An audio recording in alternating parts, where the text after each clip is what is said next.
घरामधून जाताना चांगल्या कामाला जात असेल तर त्याच्या समोर काही मांगलिक वस्तू ठेवल्या गेल्या पाहिजे. कोणकोणत्या? आता कोणकोणत्या होत्या? आता हे राजाचं मी सांगतोय तुम्हाला. तसाही घरचा माणूस आपला घरचा राजाच असतो, कारण घराचा स्वामी आहे तो राजा आहे त्या घराचा. महाराज युधिष्ठिरच्या क्षणाला निघायचे तेव्हा महाराज युधिष्ठिरांच्या समोर काय काय असायचं ऐकून घ्या फक्त. गाय, सुवर्ण, वस्त्र, अजून अश्व,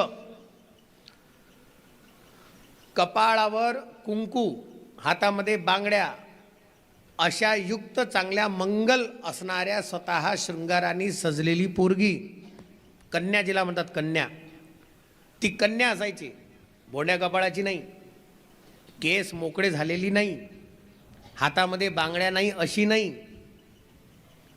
अशा कन्येचं दर्शन जर का एखाद्या चांगल्या कामाला जाताना होत असेल, काम शीघ्र गतीनं होतं. महाभारताचं मत आहे. पाण्याची भरलेली घागर, त्याच्यानंतर जल, शहद म्हणजे मधु, हे सगळंच्या सगळं मांगलिक असायचं. आणि याच्यापेक्षा आणखीन एक मंगल असायचं. कोणतं? प्रवासाला निघाले किंवा घरातून एखाद्या चांगल्या कामाला निघाले, सौभाग्यवतीचं दर्शन, सौभाग्यवती उजव्या हाताला उभं असणं.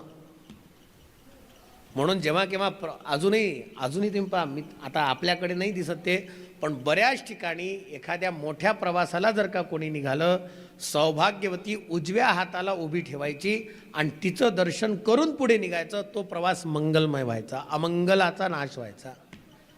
हे मंगलकारी दर्शनं सांगितली आहेत.